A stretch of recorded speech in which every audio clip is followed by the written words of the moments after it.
কুয়াকাটা বঙ্গোপসাগর থেকে এক ধাক্কা দিয়া নোয়াখালীর চেয়ারে বসাইছেন আমার আল্লাহ। আমার মা বাবার চোখের পানি, আমার কোনো বাহাদুরি নেই। মায়ের দোয়া কত দামি রে যুবক। মা দোয়া করলে আর সে আজিমের দরজা দিয়া চলে যায়। ওই মা কত চোখের পানির কারণে আজকে আমি চেয়ারে বসছি রে বাবা। আমার পিছনে মায়ের কত কান্না, কত ত্যাগ আর কত কষ্ট। এরে সন্তানেরা যদি বুঝদি, চামড়া খুলিয়া জুতা বানায় দিতি, মায়ের সাথে বেয়াদবি করতি না রে বাবা। মা আমি যেদিন দুনিয়াতে আসছি রে যুবক, তুমি যেদিন দুনিয়াতে আসছো প্রসাব বেদনায় মা পাগল। মা যেই মায়ের কণ্ঠ ঘরের বাইরে যায় না, কিন্তু আমি দুনিয়াতে আসার সময় মায়ের এত ব্যথা বেদনার চিৎকারের আওয়াজ বাইরের পাশের বাড়ির মা বোনরা ঘুমাইতে পারে না। আমার দাদি নানি মায়ের ঠান্ডা করে বুঝায়, মা কাঁদে আর বলে মনে হয় মরিয়াই যাব, সাত আসমান আমার মাথায় চেপে আছে। এক পর্যায়ে মা পাগলের মতো বেহুশ হইয়া যায়, আবার কান্না করে। হঠাৎ মা বলে, ও শাশুড়ি, ও মা চলে যাও, 5টা মিনিটের জন্য আমার স্বামীকে একটু আমার কাছে আসতে দাও। আমার আম্মা জান আব্বা জানের পাইয়া হাতটা ধইরা চোখের পানি ছেড়ে বলে, স্বামী, মা বাবার মায়া ত্যাগ করে তোমার ঘরে আসছি, খাইয়া না খায়া তোমার সংসার কাটাইলা, আজ তুমি আমারে মাফ করে দেও। যেইভাবে খেদমত করা দরকার পারি নাই, মরে যাব, দোয়া করি। বাবা বলে, ও বিবি এত অধৈর্য কেন? বলে, 7 আসমানের চাপ আমার মাথায়। এই প্রসব বেদনায় কত নারী দুনিয়া থেকে চলে যায়। ও স্বামী, আমিও বাঁচবো না, দোয়া করিও। বাবা একটা দূর দিয়া ওযু বানাইয়া যায় না, মাঝে গিয়া কান্না করে, ও আল্লাহ, আমার বিবির হেফাজতের জিম্মাদারি হয়ে যাও। এরে সন্তানেরা, খাজা মঈনুদ্দিনের মা কান্না করে আর বলে, রে মঈনুদ্দিন, রাতের গভীরে যায় নামাজে চোখের পানি, এক রাতও আমি কান্না ছাড়া কাটাইতাম না। ওই টাইম তো বড় আরামে আল্লাহর সাথে কথা বলার নির্জন টাইম।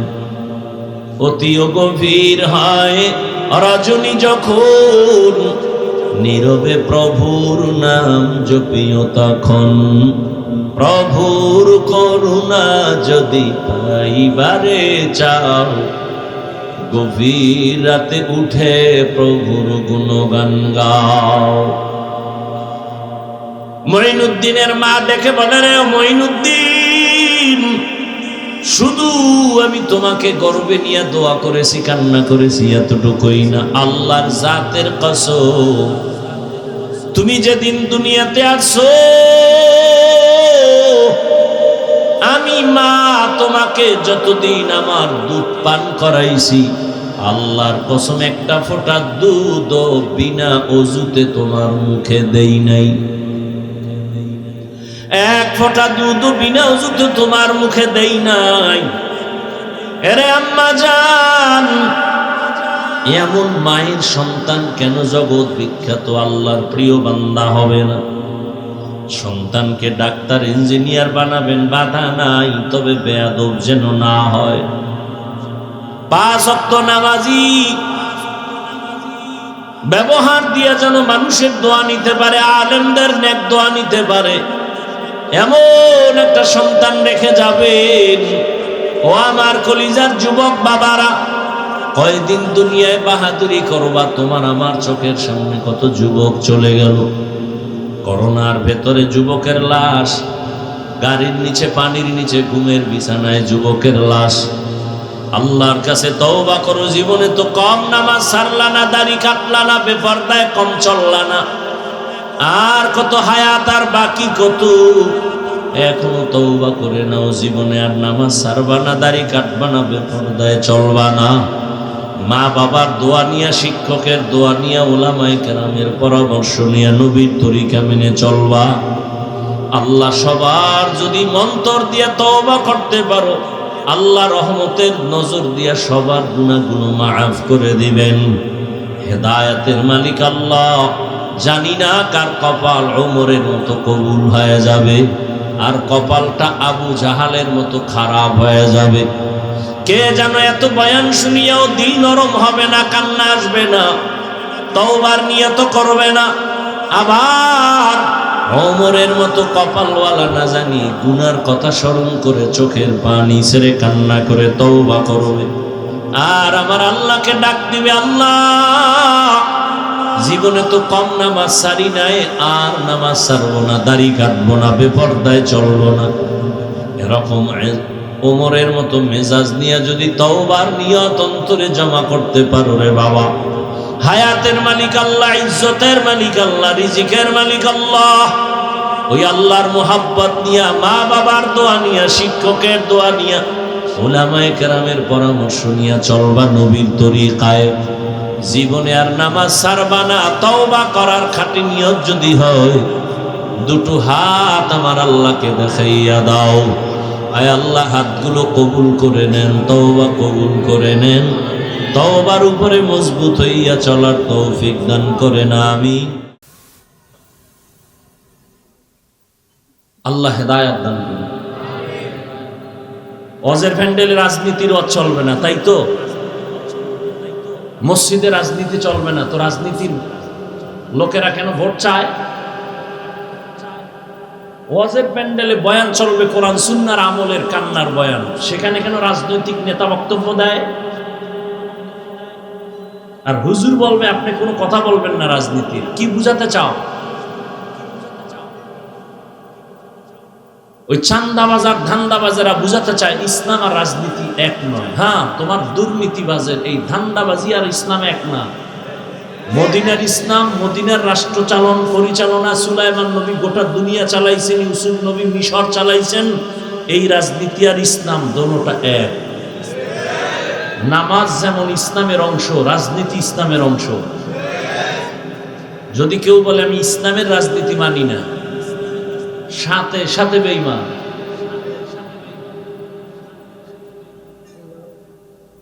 তুমি স্বাধীন বলে ঘুমাও, শিয়ালের হাতে মুরগি আমানত দিয়ে ঘুমাইতেছো, পরে আইয়া নিবা না?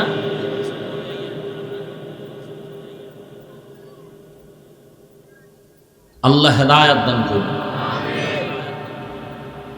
ওয়ামা আরসালনাকা ইল্লা রাহমাতাল লিল আলামিন। এই আয়াতের উপরে আমি আলোচনা করব, হাদিসের উপরে 5 মিনিট কথা বলবো। হাদিসের উপর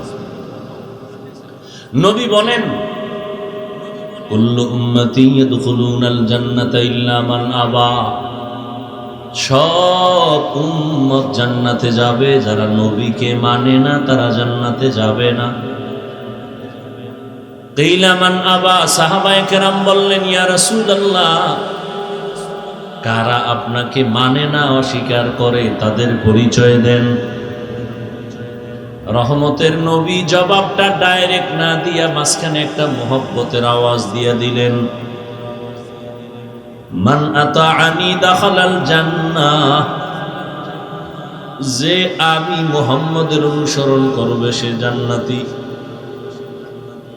আপনাদের থেকে জবাব চাইতেছি। সাহাবায়ে কেরাম প্রশ্ন করলেন, নবী আপনাকে মানে না তারা কারা? নবীজি ডাইরেক্ট জবাব দেওয়ার আগে বললেন, যারা আমার অনুসরণ করবে তারা জান্নাতি। বুঝা গেল যারা নবীর অনুসরণ করে তারা নবী মানে। রহমতের নবী বললেন, যারা আমার অনুসরণ করবে তারা জান্নাতি। আপনাদের থেকে বলেন এই কথার বিপরীত কথাটা কি হবে? ঘুমাইতেছেন? যারা নবীর অনুসরণ করবে তারা জান্নাতি, এই কথার বিপরীত দ্বারায় যারা নবীর অনুসরণ করে না তারা জান্নাতি না। তবে নবীজি এ কথা বলেন নাই যারা আমার অনুসরণ করে না তারা জান্নাতি না, নবী এ কথা বলেন নাই। খুব খেয়াল করেন। কিন্তু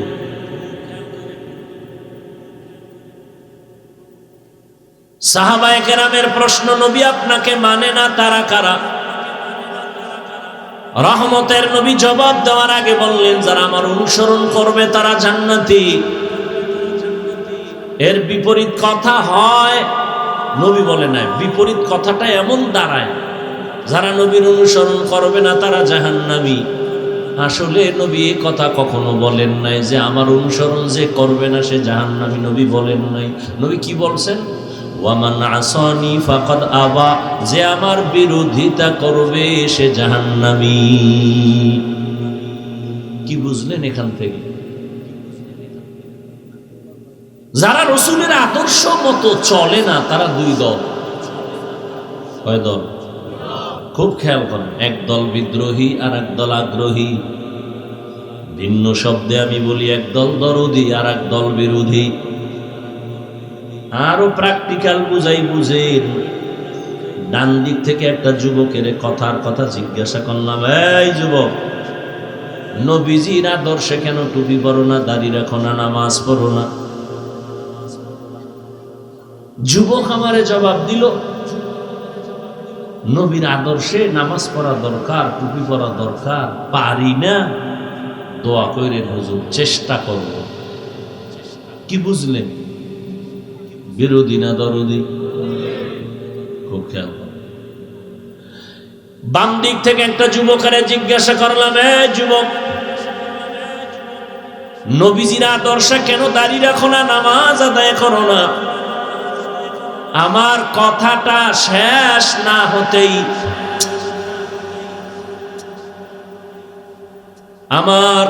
শেষ না হতেই যুবক জবাব দিল, দাড়ি না রাখলে অসুবিধা কি, নামাজ না পড়লে অসুবিধা কি? আপনারাই জবাব দেন, এই যুবকের কথার দ্বারা কি প্রমাণ হলো সে আগ্রহী নাকি বিদ্রোহী? এখানে অপারেটর নাই।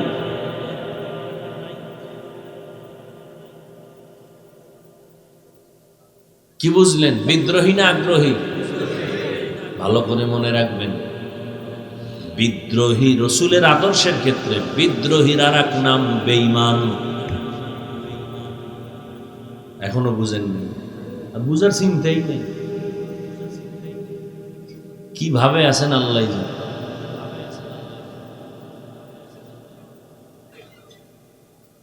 দুজনেই কিন্তু নামাজ পড়ে না। একজন আগ্রহী আর একজন বিদ্রোহী। আগ্রহী মুমিন, বিদ্রোহী বেঈমান।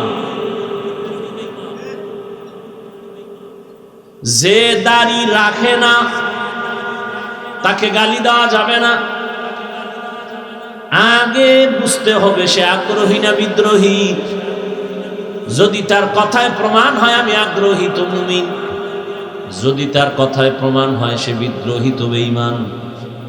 আরো সুন্দর খোলাভাবে বলি, একজনে নামাজ পড়ে না আর একজন নামাজ পছন্দ করে না। যে নামাজ পড়ে না তাকে গালি দেওয়া যাবে না, যে নামাজ পছন্দ করে না তাকে ছাড় দেওয়া যাবে না, সুযোগ পেলে জুতার বাড়ি। ব্যবধান আছে না নাই? একজনে দাড়ি রাখে না তাকে গালি দেয়া যাবে না, আর একজনে নবীর আদর্শের দাড়ি পছন্দ করে না তাকে ছাড় দেওয়া যাবে না। একজনে কোরআনের আইনে রাজনীতি করে না তাকে গালি দেওয়া যাবে না, আর একজনে আল্লাহর কোরআনের বর্ণিত রাজনীতি পছন্দ করে না তাকে ছাড় দেওয়া যাবে না। কতটা ব্যবধান! একজন মুমিন আর একজন বেঈমান, দুজনেরই দাড়ি নেই, দুজনই নামাজ পড়ে না, একজন মুমিন আর একজন বেঈমান। কত কঠিন কথা! তো যাও সুন্নতে আহমদ কুজা পা মুহাম্মদ কে বুদ নিসবত রা মান আহাব্বা সুন্নতি কওলে রসুল মজদায়ে কানা মাই হামতুল কবুল। অতএব যে দাড়ি রাখে না তাকে গালি দেওয়া যাবে না। আগে বুঝতে হবে আগ্রহী না বিদ্রোহী। একজনে নামাজ পড়ে না, গালি দেয়া যাবে না। বুঝতে হবে আগ্রহী না বিদ্রোহী। আগ্রহী হলে তাকে গালি দেওয়া যাবে না, সে মুমিন। বিদ্রোহী যদি হয় সে বেঈমান। এখান থেকে শিখার কিছু আছে। কি আছে? একটা লোক নামাজ পড়ে না, রে গালি। একটা লোক দাড়ি রাখে না, তারে গালি। খবরদার, যে দাড়ি রাখে না তাকে গালি দেয়া যাবে না। দাড়ি পছন্দ করে না তাকে ছাড় দেয়া যাবে না।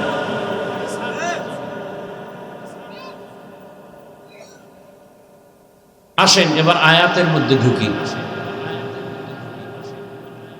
ওয়ামা আরসালনাকা ইল্লা রাহমাতাল লিল আলামিন।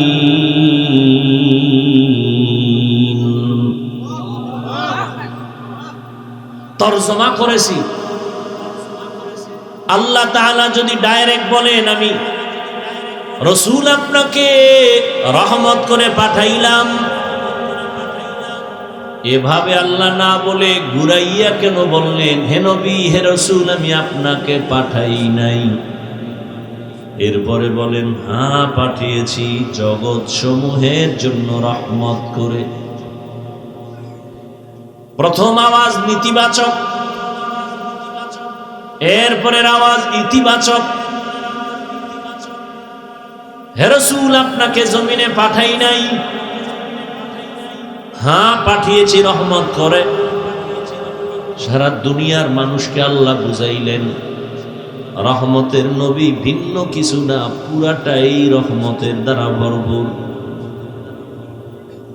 অনেকে এখানে তর্জমা করে উভয় জগতের জন্য নবী রহমত।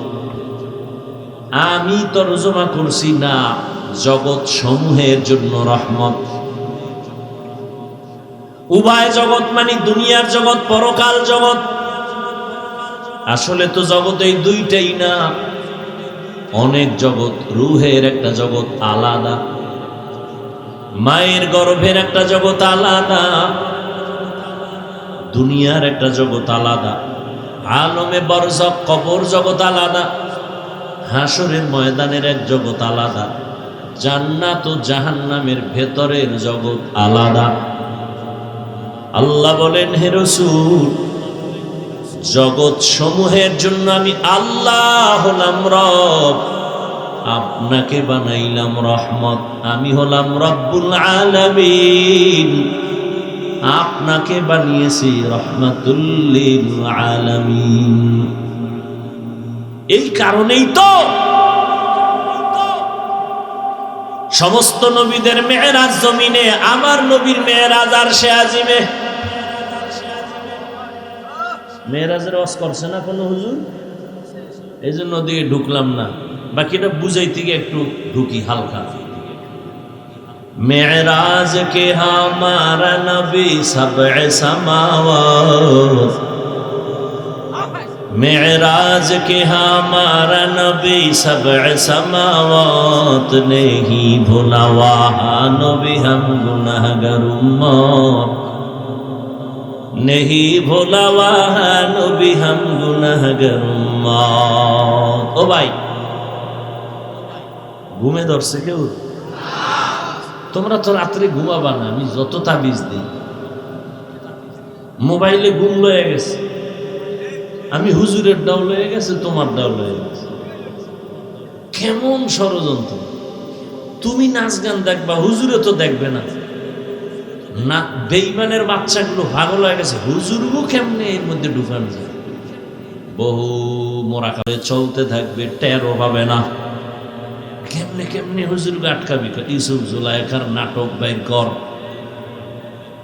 নমরুদ আর ইব্রাহিমের নাটক, ফেরাউন মুসার নাটক বাইর কর। বাইর করে এবার হুজুর গদে কোনো বাদ্যযন্ত্র নাই, হুজুর বইয়া বইয়া নাটক দেখে। এই কি দেখেন? আজান হইছে। না না না, খারাপ কিছু না। কি? এই যে ইউসুফ জুলেখার নাটক পর্ব 6। তার কাছে এটা গুনাহ না, কিন্তু দিক দিয়ে তার আজান হইছে খবর নাই, একামত চলতেছে খবর নাই, একটু 5 মিনিট আছে বাকি শেষ করে যায়। নাহলে এটার মেয়েরা চলবে আবার নামাজে গিয়ে। হ্যাঁ গিয়া 6 নাম্বার ইউসুফ জুলাইখার পর্ব চলবে নামাজের ভিতরে মেয়েরাজ।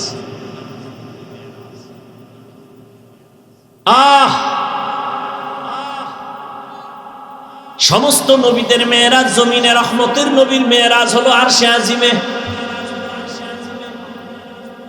সমস্ত নবী রাসূলদের মেয়েরাজ হলো ইমতিহান। রহমতের নবীর মেয়েরাজ হলো ইনআম। সমস্ত নবী রাসূলদের মেয়েরাজ হলো পরীক্ষা, আর আপনার আমার রহমতের নবীর মেয়েরাজ হলো পুরস্কার।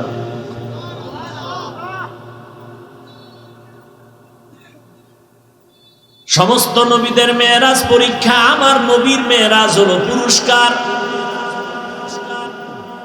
সমস্ত নবীদের মেয়েরাজ কেন জমিনে, আমার নবীর মেয়েরাজ কেন আরশে আজিমে? সব নবী রাসূলদের নবুয়তের সীমানা জমিনে, রহমতের নবীর নবুয়তের সীমানা শুধু জমিন না, আরশে আজিম।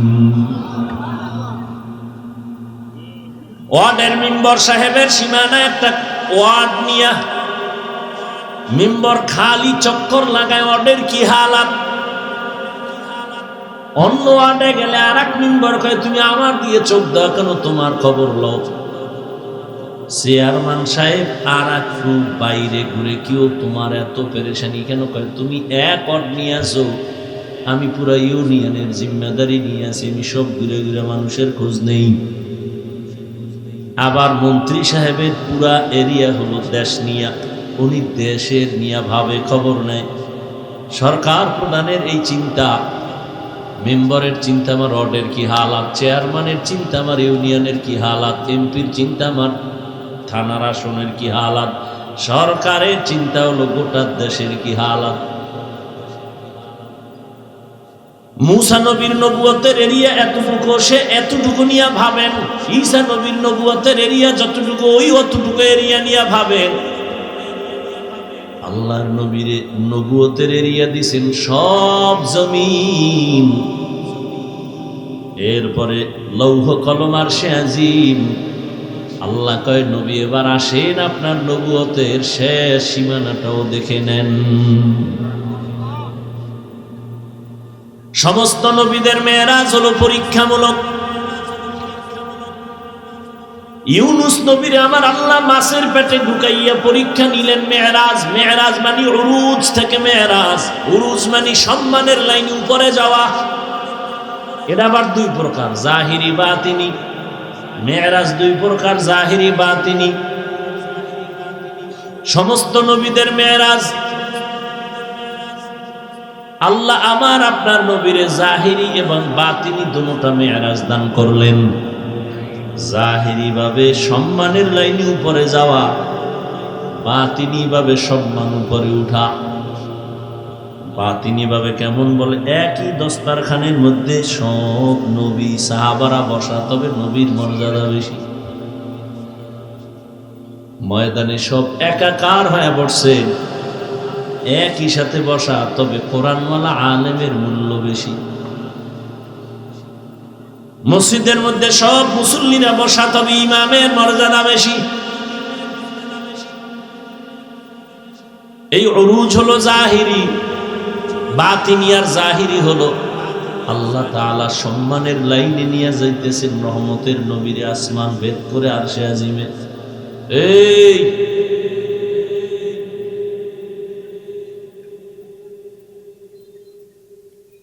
তোমাকে আল্লাহ কেন যে দুনিয়ায় পাঠাইল, আর কেন আসছো?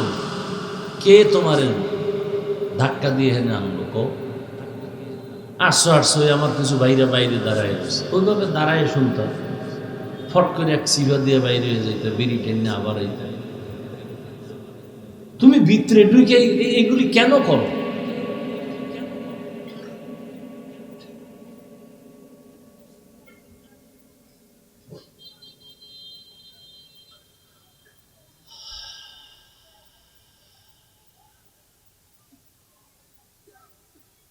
ইব্রাহিম আলাইহিস সালামকে আল্লাহ আগুনের মধ্যে ফালাইয়া পরীক্ষা নিলেন মেরাজ।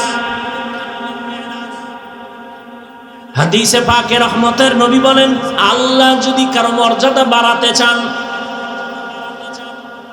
কিন্তু মর্যাদা বাড়ানোর জন্য যেই পরিমাণ মেডিসিন লাগবে আমল, বান্দার ওই পরিমাণ আমল নাই, তবে আল্লাহ সিদ্ধান্ত দিয়েছেন তার মর্যাদা বাড়াবে নই, সিদ্ধান্ত হয়ে গেছে। কিন্তু তার বাড়ানোর যে মেডিসিন লাগে আমল, এটা নাই।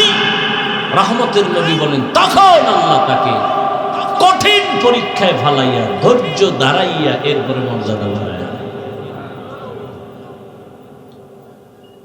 ইব্রাহিম নবীকে আগুনের মধ্যে ফালায় কঠিন পরীক্ষা। মালিকের অরুজ হচ্ছে সম্মানের দিকে আগায়, মালিকের সাথে সম্পর্ক কাছাকাছি হইতেছে, মোহাব্বত বাড়তেছে। মালিক তাকে সম্মানের সাথে উপরে নিতেছেন, আল্লাহর কাছে ডাকতেছেন, এরে বান্দা, তুমি যদিও জমিনে সবার সাথে মিলে আছো, তবে তোমার কলবের তাআল্লুক আমার আরশে আজিমের সাথে হয়ে আছে। তুমি খানা খাইতেছো, আমরা সবাই খানা খাই, কিন্তু আল্লাহর প্রিয় বান্দা খানার মধ্যে আমার মালিকের সাথে কথা বলে। খানা খায় খায় খায় খায়, এর মধ্যে আমার আল্লাহ ডাক দেয় না? খানা খায় বিসমিল্লাহ ছাড়া বলে না। লাকাল হামদু ওয়া লাকাশ শুকর, মাওলার সাথে কথা চলতেছে। অরুজ ইসমাইল নবীর সাথে আল্লাহ মেরাজ দিলেন, উরুজ দিলেন, সম্মান বাড়ালেন। শরীর নিচে ঢুকাইয়া পরীক্ষায় ফালায়, কয় এবার তোমার উরুজ হবে। জাকারিয়া আলাইহিস সালামের গলায় ছুরি লাগাইয়া আল্লাহ উরুজ দেখায় দিলেন, মেরাজ। আর আমার নবীরে আল্লাহ এতটা আদর করেছেন, সব নবী রাসূল আল্লাহর বন্ধু, সব আল্লাহর বন্ধু।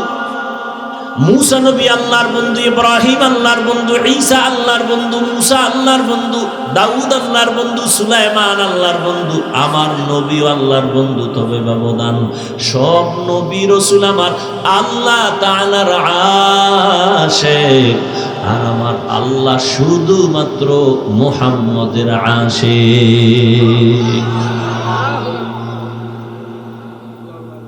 ব্যবধান আছে না নাই? এরে নবীর উম্মত, আমার আল্লাহর নবীকে আমার আল্লাহ পরীক্ষামূলক মেরাজ করার নাই, দিছেন পুরস্কার। তার পরীক্ষা কই? পরীক্ষা ছাড়া তো পুরস্কার পায় না। আল্লাহ কয়, দেখ আমার নবীর আমি কঠিন পরীক্ষা নিছি, যা কোন নবী রাসূলের বেলায় নেওয়া হয় না। এক নাম্বার, আমি আমার মায়ার নবীর দুনিয়ায় পাঠাবার আগে তার বাবার চেহারা থেকে আলাদা করে ফেলেছি।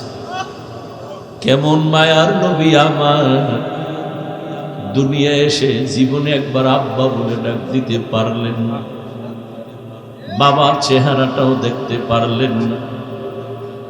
6 বছরে মা হারায় গেল। রহমতের নবী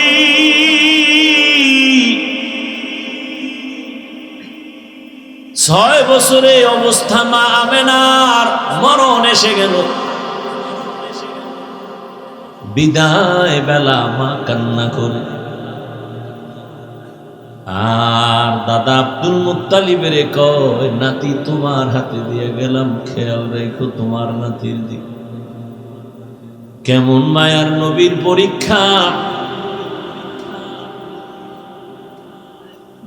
নবীজি কাঁদেন, আমি কাকে মা বলে ডাকবো? সন্তান বিপদে পড়লে দ্রুত টেলিফোন করে, বাবা আমি বিপদে পড়ছি, তাড়াতাড়ি আসো, উদ্ধার করো। মাকে বলে, মা একটু কলিজা দিয়া দোয়া করবা যেন আমার মুসিবত দূর হয়ে যায়। নবীর বাবাও নাই, নবীর মাও নাই। 8 বছর যখন নবীর বয়স, তখন দাদা আব্দুল মুত্তালিব বিদায় নিয়ে চলে গেলেন। দুনিয়া দারুল আসবাব। রহমতের নবীর উপরে 2টা ছায়া ছিল দুনিয়ার লাইনে। এক ছায়া চাচা আবু তালেব,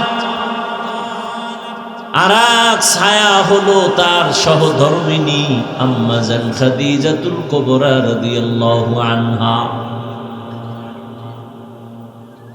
কেমন কঠিন! একই বছরের অল্প টাইমের ব্যবধানে চাচাও চলে গেলেন, নবীর কলিজার স্ত্রী আম্মা জান খাদিজা রাদিয়াল্লাহু আনহাও চলে গেলেন। ওদিকে এমন একটা জায়গায় নবীরে পাঠাইলেন, এমন একটা সমাজে, যেই সমাজের মানুষগুলো পৃথিবীর নিকৃষ্ট লম্পট চরিত্রহীন। আরে মসজিদের পাশের মানুষগুলো অন্য মানুষের তুলনায় একটু লাইনে থাকে। মসজিদ তো, খবরদার জোরে সাউন্ড দিয়ে গান বাজাইস না, এটা নিয়ম আছে না? মসজিদের দূরের মানুষের তুলনায় পার্শ্বের মানুষ একটু ভালো থাকে। জমিনের মধ্যে আল্লাহ শ্রেষ্ঠ মসজিদ বানাইলেন বাইতুল্লাহ। ইন্না আউওয়ালা বাইতিন উযিআ লিন-নাসি লাল্লাযী বিবাক্কাতা মুবারাকান ওয়া হুদা, মুবারাকান ওয়া হুদাল লিল আলামিন।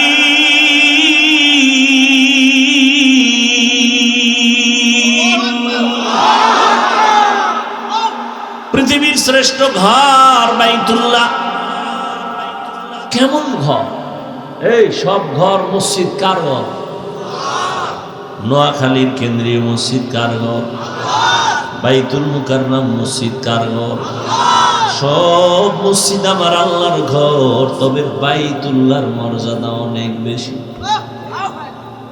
যেই বাইতুল্লাহর দিকে তাকাইয়া থাকবি সওয়াব।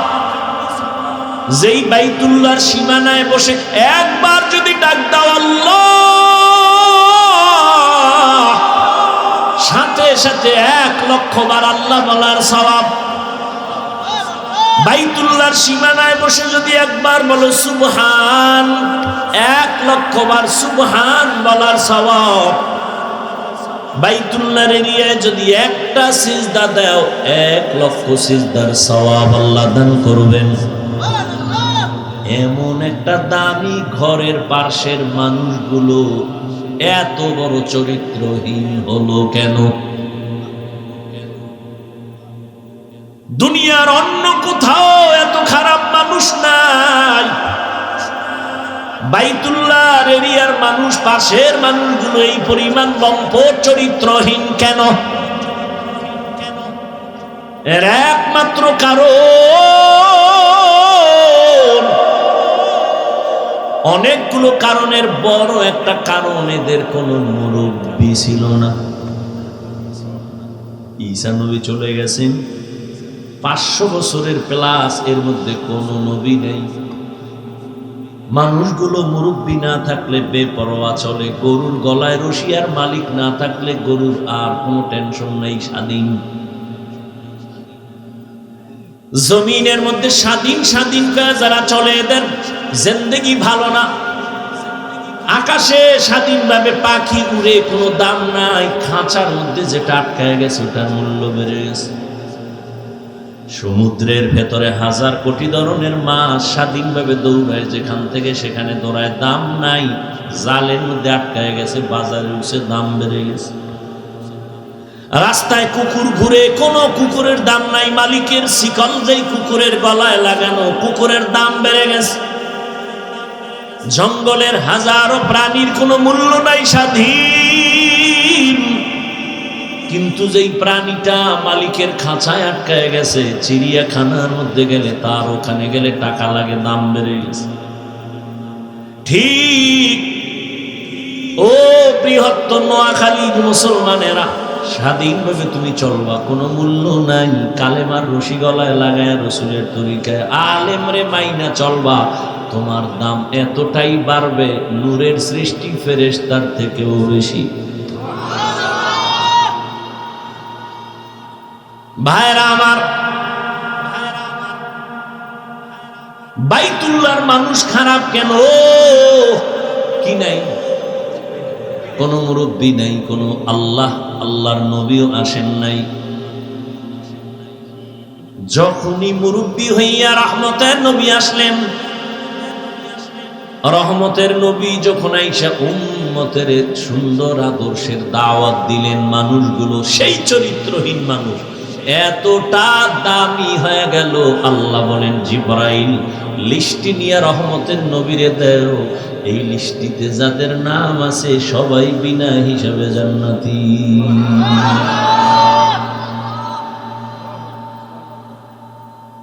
বিদায় বেলা রহমতের নবী চ্যালেঞ্জ দিয়ে গেছেন, ও উম্মতেরা, দুটো জিনিস রেখে যাই, ধরে না যদি রাখতে পারো, তোমাদের সম্মানও যাবে না, ঈমানও যাবে না। قال رسول الله صلى الله عليه وآله وسلم, এই ওই জায়গায় একটা লোক, ও মনে হয় যায় না, ভয়ে, যাও বাবা, ওই যে উঠছিল গেছে না, আবার ওখানে ভেজাল লাগাই সব নষ্ট করো না, তোমার সমস্যা থাকলে যাও। এটাই তো দুনিয়ার পরীক্ষা। সিনেমা হলের দরজাও খোলা, মসজিদের দরজাও খোলা, ওদিকে জাহান্নামের মার্কেট বাজারও চলতেছে, এটা জান্নাতের মার্কেটও চলতেছে, পরীক্ষা চলতেছে, কই ঢুকবি? হ্যাঁ, ওখানে দোকানপাট চলে, ওখানে খেলনা, ওখানে বেলুন, ওখানে নারী, ওখানে পুরুষ, ওখানে যুবক যুবতী, অবাধে কবিরা গুনাহ চলতেছে দোকানপাটে, চলে না? এখানে জান্নাতের বয়ান চলতেছে, ওখানে জাহান্নামের বাজার মিলাইছে ওয়াজ উপলক্ষে। ওয়াজ উপলক্ষে জাহান্নামের বাজার না, ওটাও জান্নাতের বাজার। যদি তাই হয় তাই ওয়াজ উপলক্ষে দরকার কি বাজারে? দুই একটা খানা দানার দোকান থাকতে পারে, দূরের মানুষ আসবে, ক্ষুধা লাগবে, খাবে। খেলনার দোকান কেন? বেলুনের দোকান কেন? সেখানে আবার এমন দোকান কেন বেপর্দা নারী ঢুকবে, পুরুষ ঢুকবে? এই কবিরা গুনার দায়ভার কে নেবে? বলে গেলাম এখানে না, সারা দেশের হালাত বড় খারাপ। ওই যে শুরুতেই বলেছিলাম, বলবে হুজুর বাদ দাও, আকাম বাদ দেওয়া যাবে না। ওয়াজে আসছে, বেলুন কিনছে, বেলুন, প্লাস্টিকের মাছ, মোনাজাতের পরে কান্দে লইয়া ঝুলায় ঝুলায় বাড়ি যাবে। ম্যাডাম কইবে ওয়াজের তে কি পাইছো? বলে বেলুন মোনাজাতে কবুল হয়ে গেছে, নিয়ে আইছি। হাসো, হাসো কেন? তারও কিন্তু কারণ আছে। ১৫০০ বছর আগে নবী বলে গেছেন, লা ঈমানা লিমান লা হায়া আলা, যাদের লজ্জা নাই ওদের ঈমান নাই। পাগলের কোনো লজ্জা আছে নি? এজন্য হাসে, আবার কান্দে, আবার দৌড় দেয়। অথচ আমি এখানে এতক্ষণ পর্যন্ত যতটা কথা বলছি, একটাও হাসির কথা বলিনি। আল্লাহ হেদায়াত দান করুন, আল্লাহ আমারে করুন। আপনাকে হেদায়াত লাগলে আপনারা চাইয়ে লইন, নিজের জন্যই বেতাল অবস্থায় আছে। ভাইরা আমার,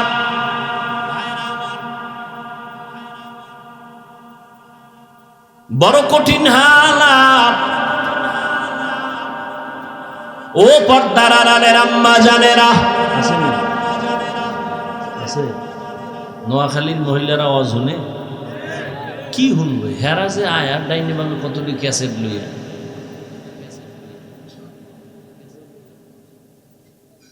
প্যান্ডেলে বয়ে শুধু গল্প, বছরের একদিন পাইছে, এই সমাবেশ আর কবে হবে? বুঝান, একটু কাছে আইও, খবর নেই।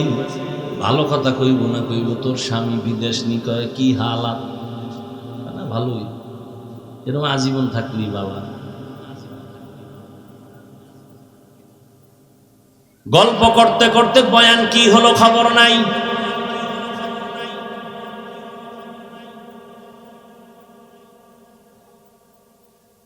বয়ানের প্রয়োজনীয়তাই মনে করে না, গল্প করে করে আসছে, আবার বাসায় যাবে।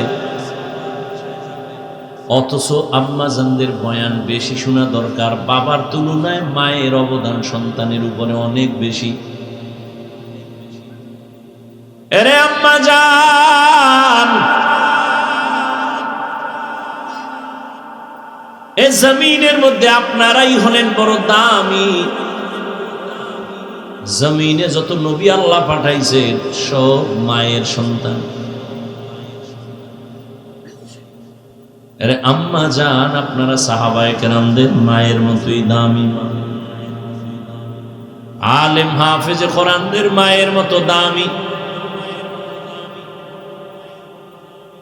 আরে আম্মা জানেরা,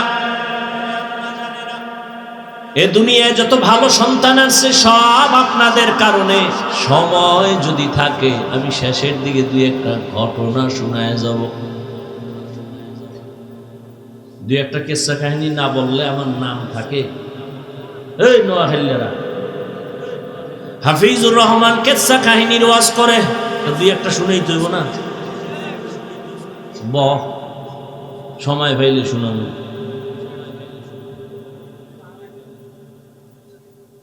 তবে শুনিয়া রাখিস রে নোয়াখালীর যুবক,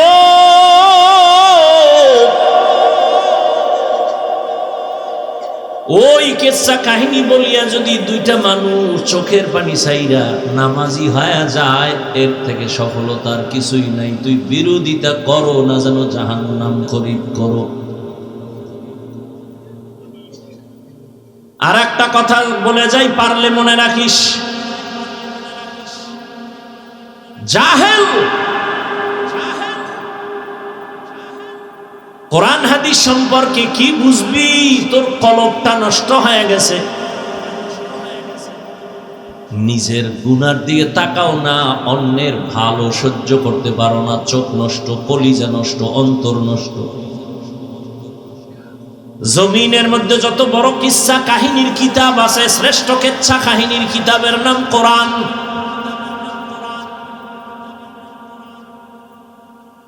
জমিনে সর্বশ্রেষ্ঠ কিচ্ছা কাহিনীর দ্বিতীয় কিতাব হাদিস।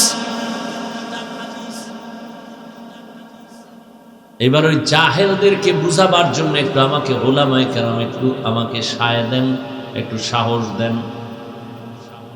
ওই জাহেলরা দেখুক কোরআন হাদিসের মধ্যে কিচ্ছা আছে না নাই। ওলামায়ে কেরাম বলবেন, এই তোরা কোরআন বুঝো না, তোরা বকবক করো না।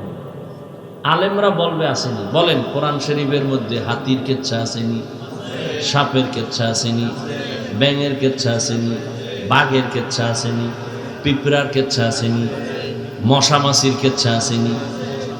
তো এই জাহেলগুলো কি বলে? কেচ্ছা কাহিনী নেই। বরং আমি যদি বলি, সময় নাই, 2000 আয়াত আছে শুধু কেচ্ছা কাহিনী, কেচ্ছা কাহিনী, কেচ্ছা কাহিনী। কয় হাজার আয়াত? 2000। সময় নাই, দিছে তাফসিরুল কোরআন মাহফিল, 1-1.5 ঘন্টা কি হবে? টানা এক বক্তাকে 2-3 দিন দিলে এবার একটা বিষয়ের উপরে আলোচনা করলে এবার কিছু বোঝা যায়। 13টা আয়াত কইরা তরজমা বলা, এর নাম তাফসির না। এটা তাফসির নামের ভণ্ডামি। আমি না নোয়াখালী আইলে বলি, সাইজ করি নোয়াখালী লাগে এই কথা কইয়া, যে বাংলাদেশের আলেমগো তাফসির শিখাইয়া গেছে। তাফসির কি, কেন, কিভাবে শিখায় গেছে নোয়াখালীর রত্ন হাবিবুল্লাহ মিসবাহ রহমাতুল্লাহ। কি বুঝো তাফসিরে? কি বুঝো?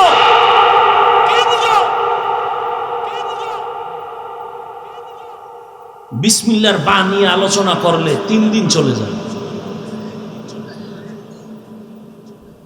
কি বুঝো তাফসিরে? বয়ে বয়ে গুনো কলম দিয়ে কয়টা আয়াত কইছে না, কে শিখাইছে তাফসির?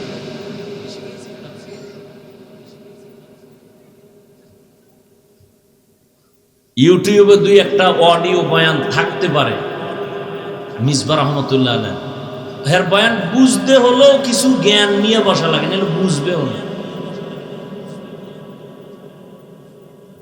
ভিজিটিং কার্ডে মুফাসসির লিখতে লজ্জা লাগে না তো, আর 1000 কাট করতে 300-400 টাকা লাগে, তো মুফাসসির লিখলে আর সমস্যা না। মুফাসসিরে কোরআন সময়ের আলোড়ন সৃষ্টিকারী বক্তা, যে বক্তা হের কাটে লেখে কেসা বেহায়া, কপাল কেমন পোড়া বুঝ, নিজের প্রশংসা নিজে করে মুফাসসিরে কোরআন। আর আমার নামে মাওলানা না লাগলে আল্লাহ সাক্ষী আমি খুশি, আল্লামা লেখলে তোরা ধৈর্য বলে আল্লামা লেখছো ভাই,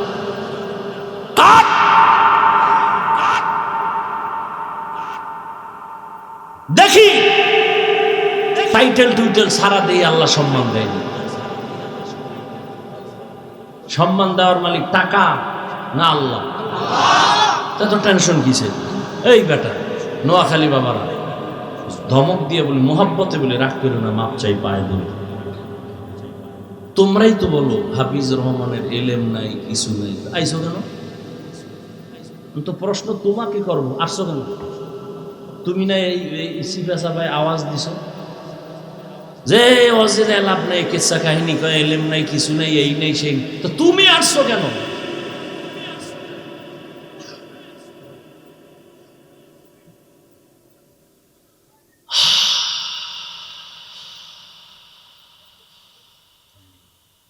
আল্লাহুম্মা মারহামনি বিতারকিল মাআসি, আল্লাহুম্মা আরহামনি বিতারকিল মাআসি, আল্লাহুম্মা আরহামনি বিতারকিল মাআসি।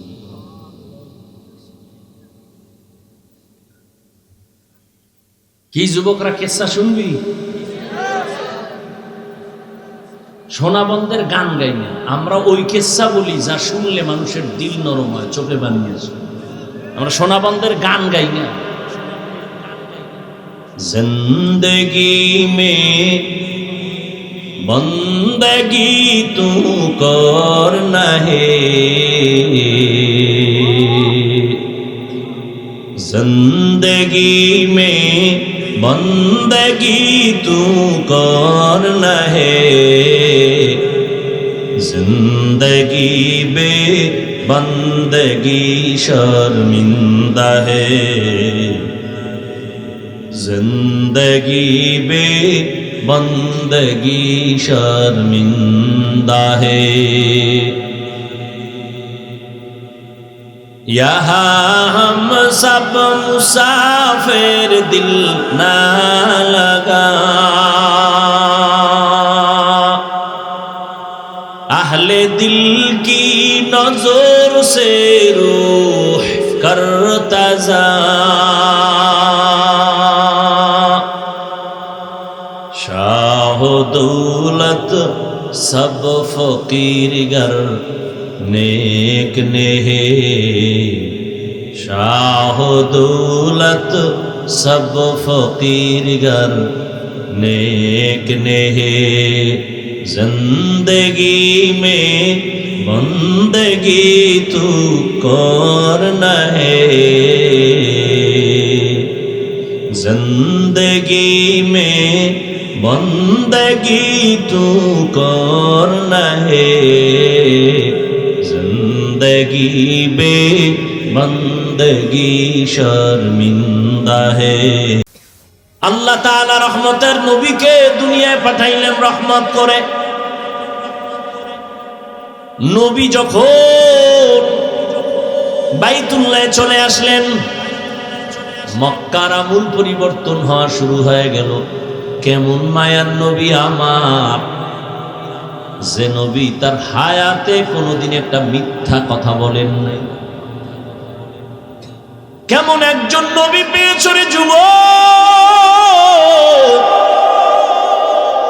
যেই নবীর হায়াতে কোনোদিন একটা গালি কাউকে দেন নাই। এমন গর্ব করার মতো নেতা আর আছে কেউ? এই আমগুর নেতা খেতা যার পিছে গুরু একজন বাইর করছে, মিশা পায় না। মোবাইলটা কানে লাগায় ঘরের মধ্যে থাইকা জিগায়, ওই সাহেব কই? ঘরে বয়াকা আমি জমি নেই নাই। আছে কই? কথা বলে ঘরে না, কি কয় জমিনে নাই। এত বড় চালাক, একদিন দৈরা লাইছে, এই তুমি না ঘরে ছিলে তখন, তো জমিনে নাই কেন? আমি খাটের উপরে ছিলাম, জমিনে ছিলাম না। এমন চালাক। কয় ভাই দাওয়াত? আলহামদুলিল্লাহ। আপনার বাড়ি?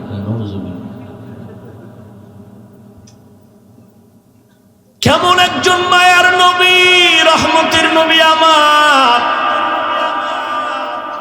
১৫০০ বছর আগে বলে গেছেন, দুই জিনিস রেখে গেলাম ধরে রাখ,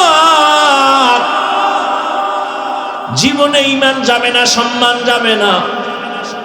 এক হলো নবীর আদর্শ, দ্বিতীয় কোরআন।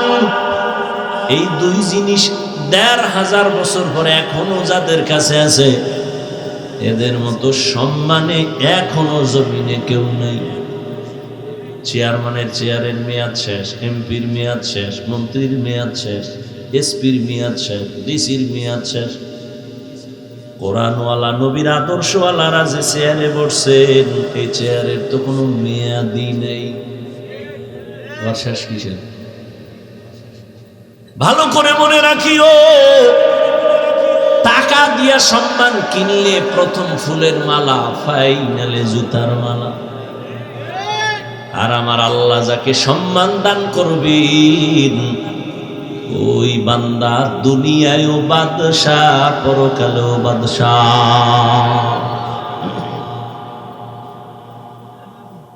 এরে নবীর আশিক, কেমন একজন নবী আল্লাহ আমাদের দান করেছেন, যে রহমতের নবী জীবনে গালি দিবেন দূরের কথা, হাজারো গালি শুনছেন, একটা গালির জবাবও দেন নাই। আরো আশ্চর্য কথা, কেমন মায়ার নবী আমার, জীবনে কোনোদিন মায়ার নবী চোখ মোবারক দুইটা গরম করে কারো দিকে তাকান নাই, চোখ গরম করে তাকান নাই। কেমন মায়ার নবী, রহমতের নবী সাহাবায়ে কেরামদের সামনে বললেন, তোমরা মরণের কত কাছে মনে করো, আপনাদের ধৈর্য যাইতেছে শেষ হইয়া। শুরুতে না বলছি বয়ান কি এটা এলেম আমলের বাহাদুরিতে করা যায়?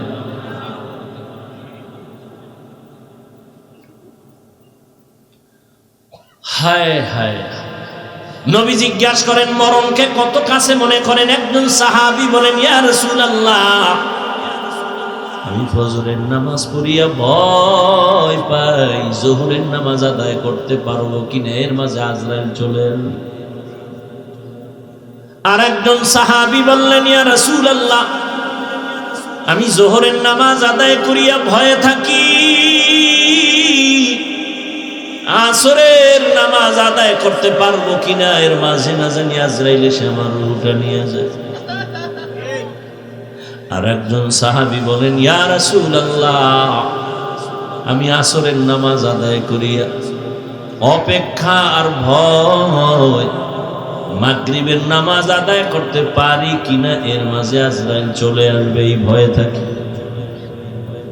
রহমতের নবী বললেন, আপনারা তো মরণকে অনেক দূরে মনে করেছেন, মরণ তো এত দূরে না, আরো কাছে। ইয়া রাসূলুল্লাহ কেমন? কয়, আমি মনে করি নামাজ শেষ, ডান দিকে যখন আমি সালামটা ফিরাই, আমি ভয় অস্থির থাকি, বাম দিকে সালাম ফিরানোর আগে আজরাইল এসে হাজির হয়ে যাবে। মরণ থেকে যতই পালাও, মরণ তোমায় নিবে ঘিরি, যদিও সুদূর আকাশ পানে লুকাও, সেথায় লাগিয়ে সিঁড়ি। নদী পথে নৌকা চালাও ও মাঝি ভাই, বেলা ডোবার আগে আমি ওপার উঠতে চাই, ডুবে গেলে বেলা রে আর উঠে না, ভেঙ্গে গেলে মেলারে আর জমে না। এরে আল্লাহর বান্দারা, ও আমার কলিজার যুবক, আমি তোমাদের হুজুর বানাবার জন্য আসি নাই। আমি একবারও কিন্তু বলি নাই এবং বলবো না যে আমি পাঁচকল্লি পড়েছি তুমিও পড়ো। আমি কওমি মাদ্রাসার সন্তান, তুমিও কওমিতে যাও, বলি নাই, বলবো না, ভয় পাইও না। আমি দাওয়াত ও তাবলীগের লাইনের সন্তান, আমি পীরের মুরিদ। একবারও বলি নাই, বলবো না তুমি তাবলীগে যাও, তুমি পীরের কাছে যাও। কি বলবো একটু খেয়াল করে শোনো রে বাবা। তুমি স্কুলে পড়ো, কলেজে পড়ো, চাকরি করো, ব্যবসা করো, ধন্যবাদ ধন্যবাদ ধন্যবাদ। শুধু ধন্যবাদই না, আমি বলবো এই যুবকেরা, স্কুল ছাড়িস না, কলেজ ছাড়িস না, লেখাপড়া করে ডাক্তার হও, ইঞ্জিনিয়ার হও, প্রফেসর হও, ব্যবসায়ী হও, চাকরিজীবী হও। তবে ছোট একটা দাবি আমার, বেয়াদব হইও না রে বাবা। বলতে পারো হাফিজ ভাই বেয়াদব হব না, তার ব্যাখ্যা কি? 3 জায়গায় বেয়াদবি করবা না, মরার আগে জীবন নষ্ট হয়ে যাবে। 1, মা বাবার সাথে কখনো বেয়াদবি করবা না, জীবন নষ্ট। 2, শিক্ষকের সাথে বেয়াদবি করবা না। 3, আলেমের সাথে বেয়াদবি করবা না। মা বাবারে যদি কষ্ট দাও, বরদোয়া লেগে যায়, কপাল শেষ। শিক্ষকের সাথে যদি খারাপ আচরণ করো, বরদোয়া লেগে যায়, জীবন শেষ। আলেমের যদি কষ্ট দেও, বরদোয়া লেগে যায়, তোমার জীবন ধ্বংস হয়ে যাবে মরার আগেই। তুমি ডাক্তার হও, বেয়াদব হইও না। মা বাবার দোয়া নিয়া, শিক্ষকের দোয়া নিয়া, উলামায়ে কেরামের পরামর্শ নিয়া তুমি জেনারেল লাইনে থাকিয়া লেখাপড়া করো, চাকরি করো, বাধা নাই। ও যুবক, তোমার মতো যুবক স্কুল কলেজে পড়ে, 5 বেলার নামাজ পড়ে, তুমি সাক্ষী দাও আসেনি। তুমি কেন পারো না? বিবেক দিয়া বলো, তোমার বিবেক কোথায়? তোমার কপালে কার বরদোয়া লাগছে, কার অভিশাপ লাগছে, বলো, তুমি কেন পারবা না? তোমার মতো জেনারেল লাইনের মানুষটা র্যাব, আর্মি, পুলিশ, বিডিআর চাকরি করে, ডাক্তার, প্রফেসর, ইঞ্জিনিয়ার, ব্যবসায়ী, চাকরিজীবী, 5 বেলার নামাজ পড়ে, তুমি কেন পারো না?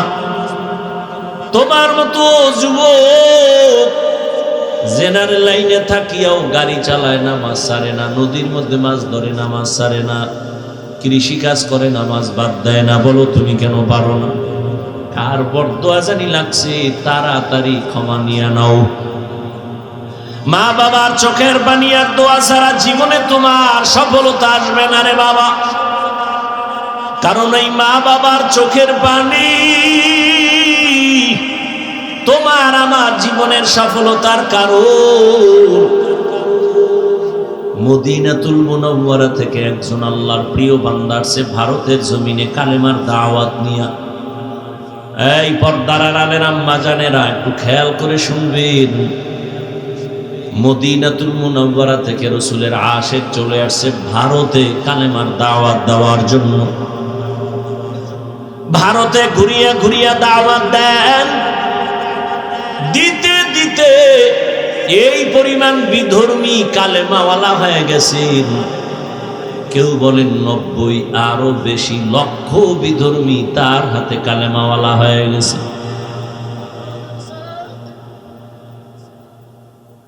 আনন্দিত অন্তর ভরা, সবাই তার নাম জানেন।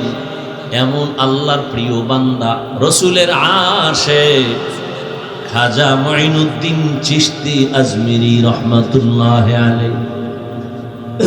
খাজা মঈনুদ্দিনের মন বড় খুশি। আম্মা জানের সামনে বসলেন। মা বলে, এই মঈনুদ্দিন, তোর অন্তরে এত আনন্দ কেন? মঈনুদ্দিন চিশতি আজমিরি বলেন, আম্মা জান,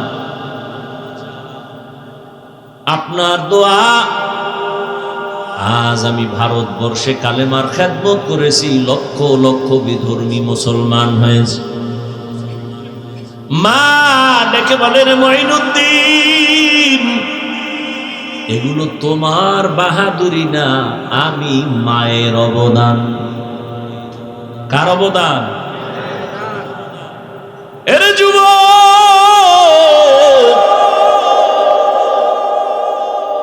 কুয়াকাটা বঙ্গোপসাগর থেকে এক ধাক্কা দিয়া নোয়াখালীর চেয়ারে বসাইছেন আমার আল্লাহ। আমার মা বাবার চোখের পানি, আমার কোনো বাহাদুরি নেই। মায়ের দোয়া কত দামি রে যুবক। মা দোয়া করলে আর সে আজিমের দরজা দিয়া চলে যায়। ওই মা কত চোখের পানির কারণে আজকে আমি চেয়ারে বসছি রে বাবা। আমার পিছনে মায়ের কত কান্না, কত ত্যাগ আর কত কষ্ট। এরে সন্তানেরা যদি বুঝদি, চামড়া খুলিয়া জুতা বানায় দিতি, মায়ের সাথে বেয়াদবি করতি না রে বাবা। মা, আমি যেদিন দুনিয়াতে আসছি রে যুবক, তুমি যেদিন দুনিয়াতে আসছো প্রসাব বেদনায় মা পাগল। মা, যেই মায়ের কণ্ঠ ঘরের বাইরে যায় না, কিন্তু আমি দুনিয়াতে আসার সময় মায়ের এত ব্যথা বেদনার চিৎকারের আওয়াজ বাইরের পাশের বাড়ির মা বোনরা ঘুমাইতে পারে না। আমার দাদি নানি মায়ের ঠান্ডা করে বুঝায়, মা কাঁদে আর বলে মনে হয় মরিয়াই যাব, সাত আসমান আমার মাথায় চেপে আছে। এক পর্যায়ে মা পাগলের মতো বেহুশ হইয়া যায়, আবার কান্না করে। হঠাৎ মা বলে, ও শাশুড়ি, ও মা চলে যাও, 5টা মিনিটের জন্য আমার স্বামীকে একটু আমার কাছে আসতে দাও। আমার আম্মা জান আব্বা জানের পাইয়া হাতটা ধইরা চোখের পানি ছেড়ে বলে, স্বামী, মা বাবার মায়া ত্যাগ করে তোমার ঘরে আসছি, খাইয়া না খাইয়া তোমার সংসার কাটাইল, আজ তুমি আমারে মাফ করে দেও। যেইভাবে খেদমত করা দরকার পারি নাই, মরে যাব, দোয়া করি। বাবা বলে, ও বিবি এত অধৈর্য কেন? বলে, 7 আসমানের চাপ আমার মাথায়। এই প্রসব বেদনায় কত নারী দুনিয়া থেকে চলে যায়। ও স্বামী, আমিও বাঁচবো না, দোয়া করিও। বাবা একটা দূর দিয়া ওযু বানাইয়া যায় না, মাঝে গিয়া কান্না করে, ও আল্লাহ, আমার বিবির হেফাজতের জিম্মাদারি হয়ে যাও। এরে সন্তানেরা, খাজা মঈনুদ্দিনের মা কান্না করে আর বলে, রে মঈনুদ্দিন, রাতের গভীরে যায় নামাজে চোখের পানি, এক রাতও আমি কান্না ছাড়া কাটাইতাম না।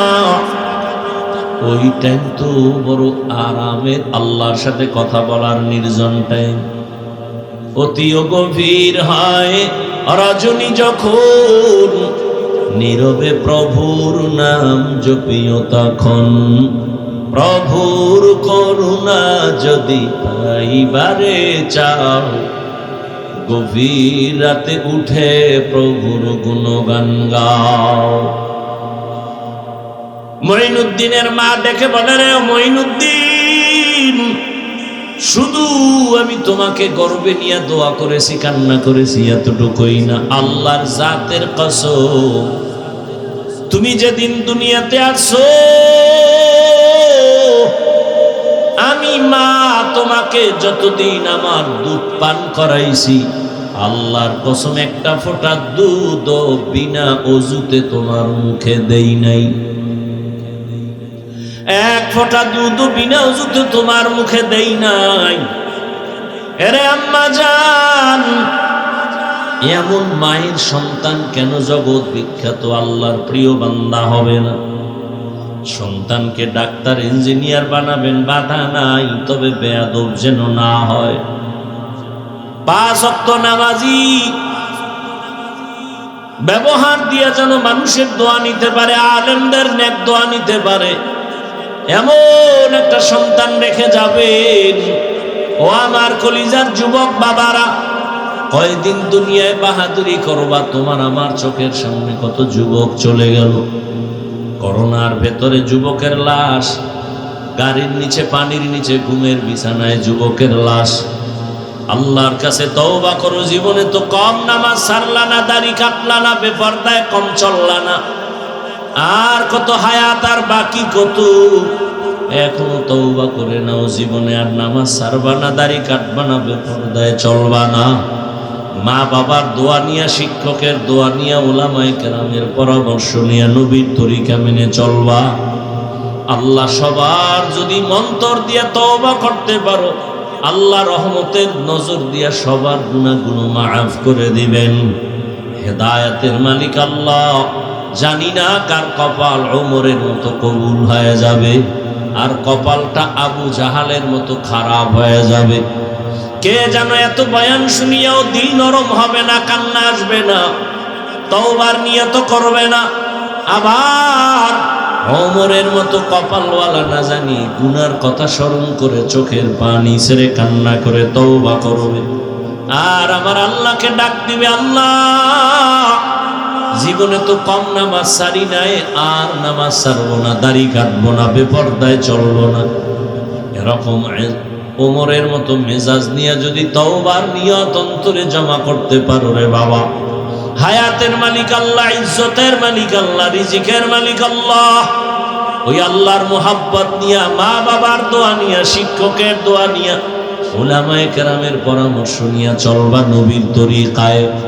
জীবনে আর নামাজ ছাড়বা না। তওবা করার খাঁটি নিয়ত যদি হয়, দুটো হাত আমার আল্লাহকে দেখাইয়া দাও। আয় আল্লাহ, হাতগুলো কবুল করে নেন, তওবা কবুল করে নেন। তওবার উপরে মজবুত হইয়া চলার তৌফিক দান করেন, আমিন।